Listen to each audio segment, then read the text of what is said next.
Mike, are you close by? Where are you at? Yeah, I'm about 2 hours away, probably. Have you been to the ACA? No, Why we're not? going to make a trip up there, but we Come never on have made down. it up there. Yeah. Yeah, we need to. Yeah. So really what? wanted to come to the bat showing, the bat but cruise. I don't think we're going to be able to make it.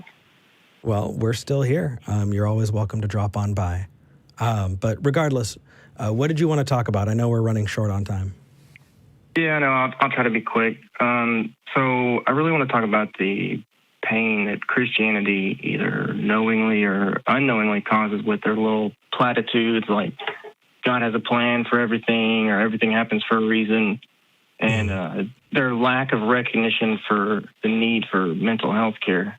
I know you're really short on time, but you have about maybe a minute and a half to explain why this is so important to me. Yeah, go right ahead. I think this is an important story to tell. Just try and keep time in mind. Oh yeah, it's quick. I may have to read some of this so that I don't break down. But go ahead, brother. When I was 16, it was actually 13 years ago. This last Friday, I had a really bad car wreck. I fell asleep at the wheel on the way to work, and overcorrected into oncoming traffic. And it ended up in a head-on collision at about 60 miles an hour. And the driver that I hit ended up being a member of the Baptist church that we went to and I grew up at. And really one of the only things I remember is on the way to the hospital, over the radio, hearing that the other driver was dead on scene. Long story short, from that point forward, I battled just such immense guilt that it took me about 10 years before I was able to stop just beating myself up mentally every day. Throughout all of this, I was never taken to an actual psychiatrist or made to get therapy.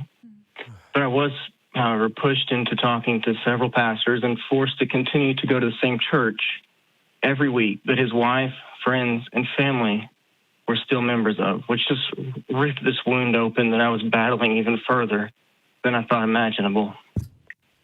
Every single week I was met with, God has a purpose for this, or this is part of God's plan and he'll use it for his glory.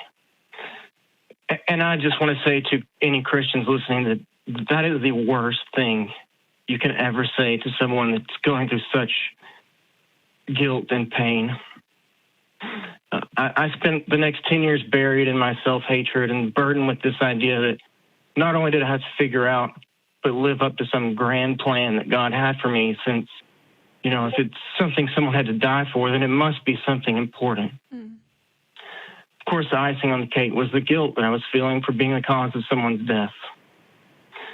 It took me deconverting before I was able to realize just how ridiculous this extra guilt I kept throwing on myself with this whole concept of God having a purpose for this, and it was just sick and disgusting. I don't know.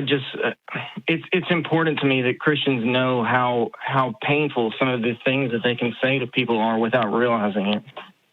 Yeah. And we don't often have people call in with their own stories just to tell them, but this is one people need to hear. Mike, I'm so sorry that you went through that. I hope that you're on the path to recovery. We're pulling for you, man. I hope you can drop by the ACA sometime. I want to give you a hug. Appreciate it. Yeah. We appreciate. Thanks. We appreciate you, brother. Thank you. Thank you. Thank you for calling in. So much love from Austin. We care about you, and I know that I see it in the live chat too. You're getting love rings from the back. Appreciate it. Take care. It's a rough time right now, but I'll get through it. We're pulling for you. I hope you call again. I definitely would love to check in on you. Awesome. Also, hop into the Discord if you'd like. If you want to talk to people, you feel comfortable doing that. I know. I've been on there a little bit today.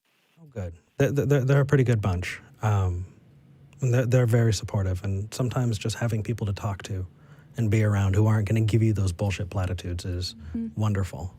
And hopefully that helps. Right. All right. Appreciate it.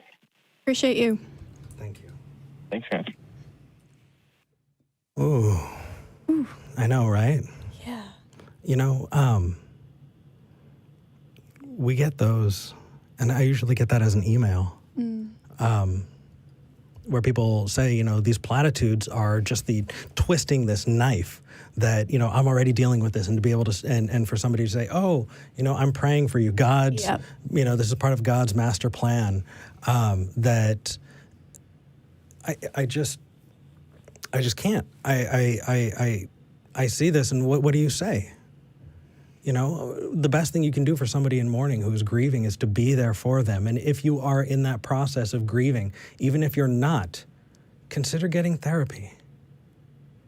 KDB just donated $20. Sorry, it just popped up and says, I hope you find peace of mind. You're getting a lot of love in the live chat because really, man, what you need is therapy, time, community. And if you're not able to get it where you are, we're here. You don't even need to come to Austin. We're building it. And there's room for you here. No guilt, no shame, just friendship and growing family. Speaking of family, I want to end on a positive note. Can we move to the crew cam? Because our producer, Mark Vandebrake, who I'm asking to move to the crew cam, in the upper left corner. Can we point at Mark? We're celebrating Mark's birthday. Woo! Can we sing together? Because I absolutely want to embarrass him on camera. Are we ready? Happy birthday to you. Happy birthday to you. Happy birthday, dear Mark. Happy birthday to you. Mark, we get to celebrate you, and even you're here working on your birthday. Dude, we just want to say we love you, we celebrate you. We couldn't go if it wasn't for everything that all of you in the back do. But Mark, I'm proud to call you my friend. Much love, man. Do you think it's about time? I think so.